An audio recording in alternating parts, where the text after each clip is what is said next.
I think the evolving state of modern day capitalism forces our companies today to think strategically in a different way than in the 20th century.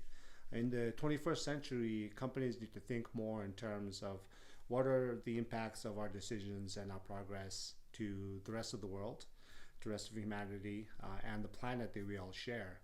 Because I think increasingly there are reasons to be able to be forced to think in terms of our impact on the rest of the world and the planet, and arguments against it are fading and kind of ridiculous. Everyone could see the issues that are rising now and the problems that our children and great grandchildren and so forth are going to face. And so companies now, especially the bigger corporations that make decisions on the fly that impacts a lot of different people around the world, they need to think more in terms of that impact on others. And the way to think of that is to think of quadruple bottom line impact, which means it's not just about the bottom line for profits alone.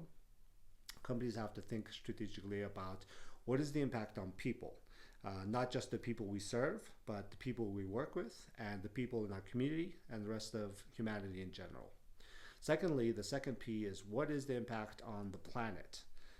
What are our decisions and our revenue streams, growth projections, our plans? What is the impact of those things on the planet? Is the development of our products harmful to environment, or are we being sustainable with our growth trajectories? The third P, of course, is our profit, which is thinking of, like any other business, you have to be profitable to make ends meet. But you can be profitable and also be more positively minded as far as the impacts on people and the planet. The fourth P for the quadruple bottom line impact is on purpose. An aligned purpose to having a positive impact on future generations of humanity. And that purpose side of it, it can be a different alignment for each corporation and company. But the reason we have to think in those terms is because the impact that we have now on the globe is very destructive. Like one statistic that puts things in perspective, I think best, is the statistic that was first shared, I believe, in the World Economic Forum in 2017, that stated that by 2050, there's going to be more plastic in the ocean than fish. That statistic alone is staggering and goes to show our level of pollution that we're having on the planet and that cascading downward impact of what that does for ourselves as well. So if there are more plastics in the ocean than fish by 2050, guess what? Like what we're going to be consuming and what all the cities and communities around the world that are, of course, bordering the ocean and depend more on seafood, they're going to be impacted first. But everyone around the world is going to be impacted with all the fish and seafood that we eat and consume. We're also going to be consuming more plastics. And so we're going to see an increase in more of the cancers and more harmful health effects to all of humanity. So, I think a unifying thing for all human beings in general around the world is that we want the best for our families, we want the best for our kids, but sometimes it just somehow does not translate in business decisions, and that is very wrong. Especially for the business leaders that are leading big companies and corporations to decisions that, of course, you have to meet your shareholders' expectations, you have to be profitable as a company, but the decisions you're making, really study what is the impact of the decisions we're making. Am I actually the problem being harmful to our future generations?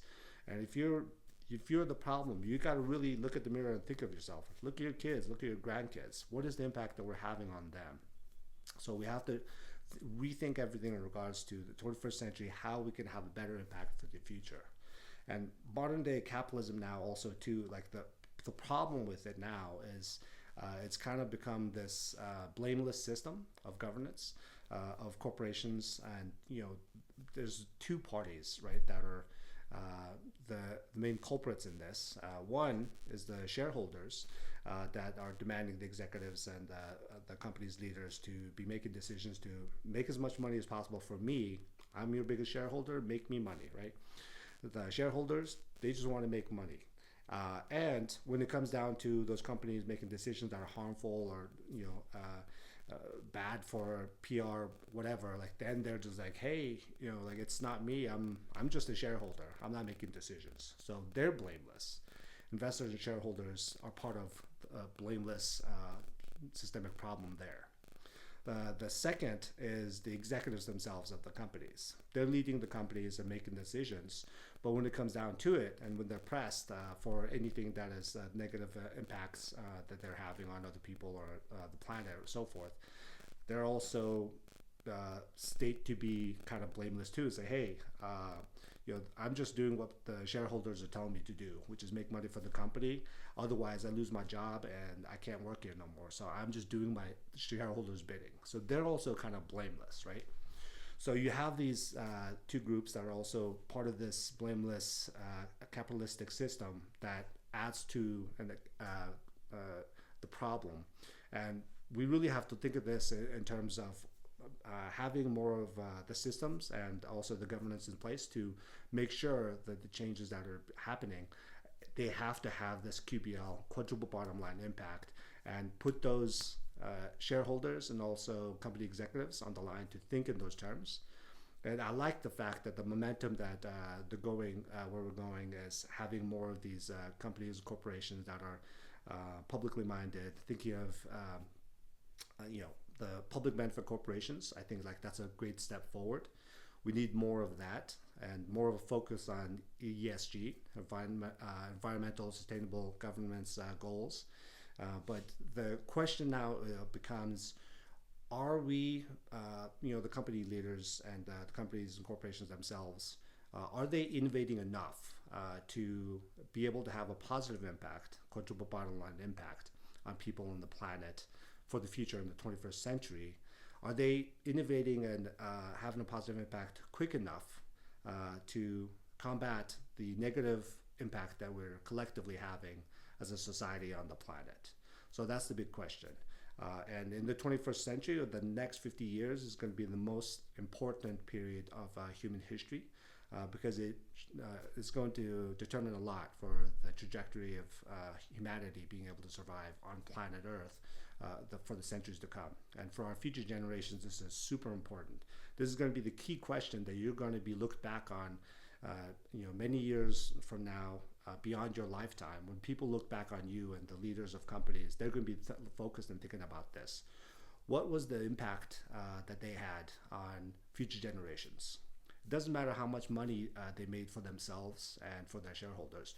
What impact did they have on the planet? What impact did they have on their great-grandchildren's age timeline in the future? So leaders, corporate leaders, company leaders, think about that next time you're making a decision.